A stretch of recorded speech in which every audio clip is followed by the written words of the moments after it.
just wanted to know more about it, so I'm gonna read it to you guys. This is the first time I'm seeing this information, I promise. And so it is the Château de Chambord, the Royal Château de Chambord at Chambord, Loire-et-Cher, France, is one of the most recognizable chateaux in the world because of its distinctive French Renaissance architecture, which blends traditional French medieval forms with classic Renaissance structures. The building, which was never completed, was constructed by King Francois I. It was never completed, but I still think it looks pretty great. Chambord is the largest chateau in the Loire Valley. It was built to serve as a hunting lodge for Francois I, who maintained his royal residences at the Château of Blois and Amboise. The original design of the Château de Chambord is attributed, though with some doubt, to Domingo da Cantona. Some authors claim that the French Renaissance architect Villard de Lorme had a considerable role in the chateau's design, and others have suggested that Leonardo da Vinci may have designed it. I do apologize for my French pronunciation being rather poor. I took 4 years of French in high school, and this is the result. It's not very good. For whatever reason, me and French just never mixed. So unfortunately, this is going to be a little painful if you speak French very well. I apologize. Chambord was altered considerably during the 28 years of its construction, 1519 to 1547, during which it was overseen on site by Pierre Nepveu. With the chateau nearing completion, Francois showed off his enormous symbol of wealth and power by hosting his arch-rival, Emperor Charles V at Chambord. In 1792, in the wake of the French Revolution, some of the furnishings were sold and timber removed. For a time, the building was left abandoned, though in the 19th century some attempts were made at restoration. During the Second World War, artworks from collections of the Louvre and the Château de Compiègne were moved to the Château de Chambord. The chateau is now open to the public, receiving 700,000 visitors in 2007. Imagine coming across this place, and it being empty. That'd be just like crazy. Architecture. The chateau in the 16th century departed from castle architecture. While they were offshoots of castles with features commonly associated with them, they did not have serious defenses. Extensive gardens and water features such as a moat were common amongst chateaux from this period. Chambord is no exception to this pattern. The layout is reminiscent of the typical castle with a keep, corner towers defended by a moat. Built in Renaissance style, the internal layout is an early example of the French and Italian style of grouping rooms into self-contained suites, a departure from the medieval style of corridor rooms. The massive chateau is composed of a central keep with 4 immense bastion towers at the corners. The keep also forms part of the front wall of a larger compound with 2 more large towers. Bases for a possible further 2 towers were found at the rear, but these were never developed and remain the same height as the wall. The chateau features 440 rooms, 282 fireplaces, and 84 staircases. 4 rectangular vaulted hallways on each floor form a cross shape. The chateau was never intended to provide any form of defense from enemies. Consequently, the walls, towers, and partial moat are purely decorative, and even at the time were in anarchism. Some elements vast outdoor area at the top, borrowed from the Italian Renaissance architecture, are less practical in cold and damp northern France.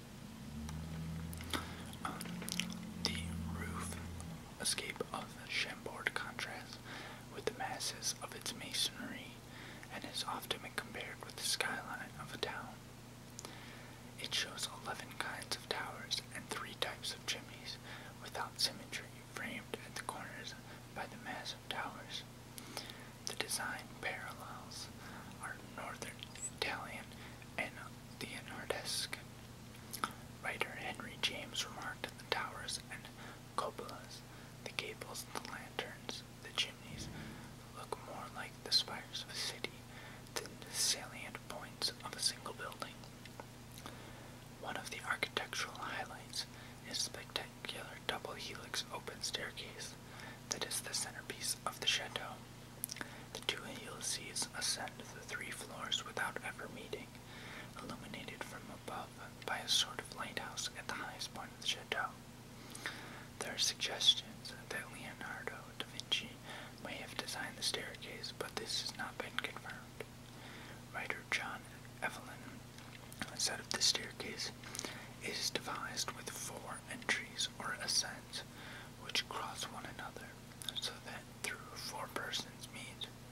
though 4 persons meet, they never come in sight, but by small loopholes until they land. It consists of 274 steps, and is an extraordinary work, but of far greater expense than use or beauty. The chateau also features 128 meters of facade, more than 800 sculpted columns, and elaborately decorated roof. When Francois first commissioned the construction of Chambord, he wanted it to look like the skyline of Constantinople. The chateau is surrounded by 52.5 square kilometers wooded park and game reserve, maintained with red deer, enclosed by a 31-kilometer wall. The king's plan to divert the Loire to surround the chateau came about only in a novel, Amies of Gaul, which Francois had translated. In the novel, the chateau is referred to as the Palace of Firm Isle. Chambord's towers are atypical of French contemporary design in that they lack turrets and spires. In the opinion of author Tanaka, who suggests Leonardo da Vinci influenced the chateau's design, they are closer in design to minarets of 15th century Milan. The design and architecture of the chateau inspired William Henry Crosland for his design of what is known as the Founders Building at the Royal Holloway University of London. The Founders Building features very similar towers and layout, but was built using red bricks. That's the end of the architecture section. Up next is the history section. Royal ownership.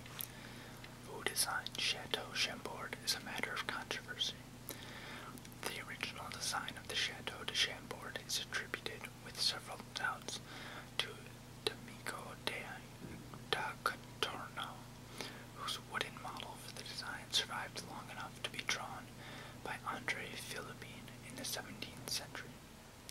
Some authors, though, claim that the French Renaissance architect Philibert Delorme had a considerable role in the chateau's design.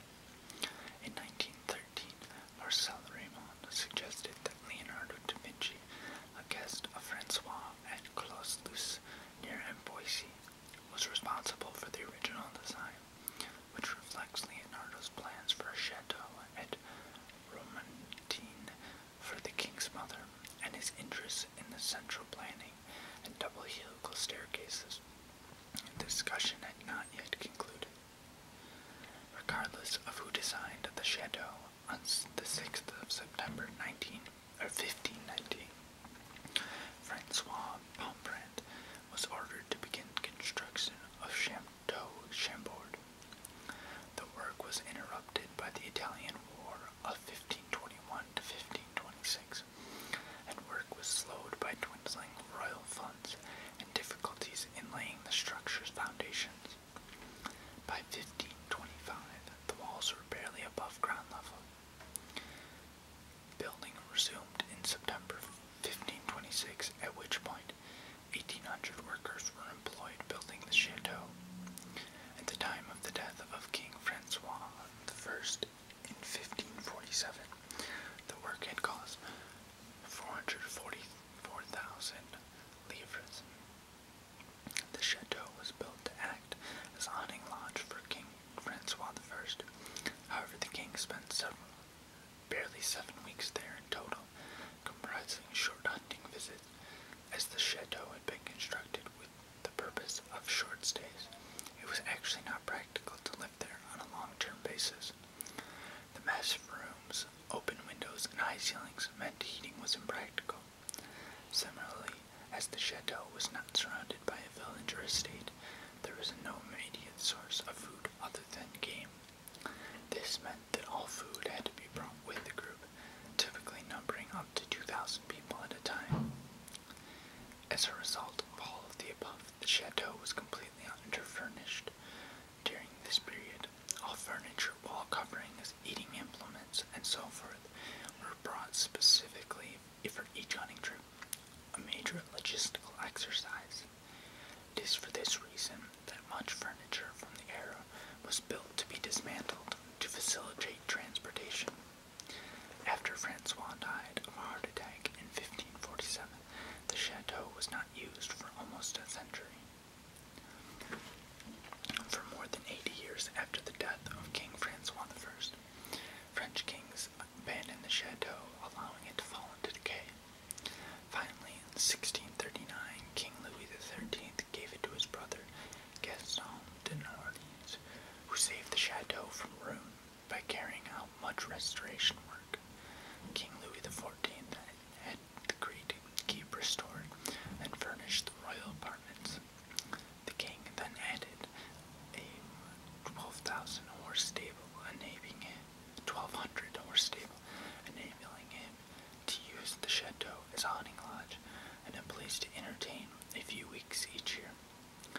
Nonetheless, Louis XIV abandoned the chateau in 1685.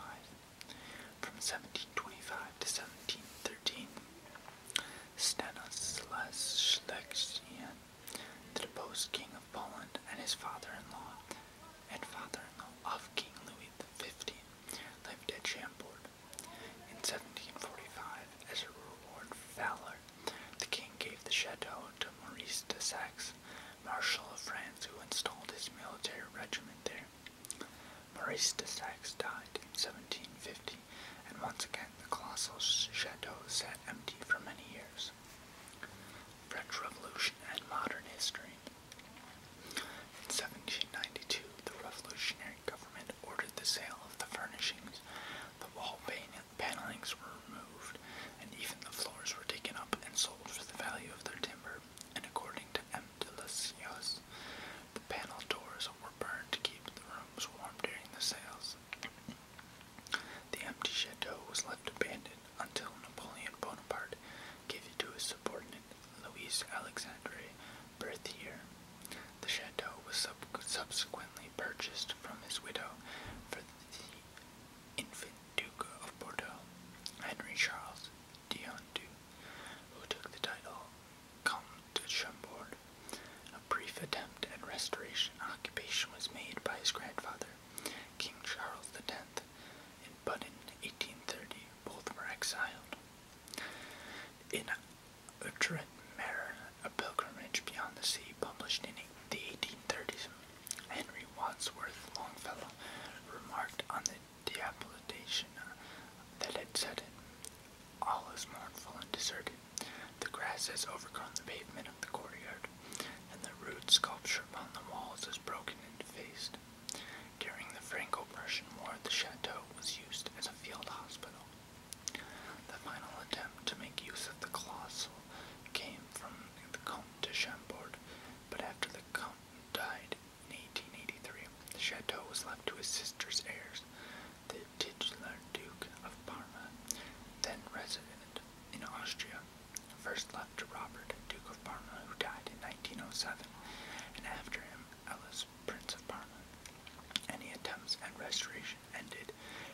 onset of World War I in 1914. Château de Chambord was confiscated as enemy property in 1915, but the family of the Duke of Parma sued to recover it, and that suit was not settled until 1932. Restoration work was not begun until a few years after World War II ended in 1945. The chateau and surrounding areas, some 5,440 hectares, have belonged to the French estate since 1930. In 1939, shortly before the outbreak of World War II, the art collections of the Louvre and Compiègne museums, including the Mona Lisa and Venice de Milo, were stored at the Château de Chambord. An American B-24 Liberator bomber crashed onto the Château lawn on the 22nd of June 1944. The image of the chateau has been widely used to sell commodities from chocolate to alcohol and from porcelain to alarm clocks. Combined with the various written accounts of visitors, this made Chambord one of the best-known examples of France's architectural history. Château de Chambord was the inspiration for the Beast Castle in the 1991 animated Disney film Beauty and the Beast. Today, Chambord is a major tourist attraction, and in 2007, around 700,000 people visited the chateau. Influence. The Founders Building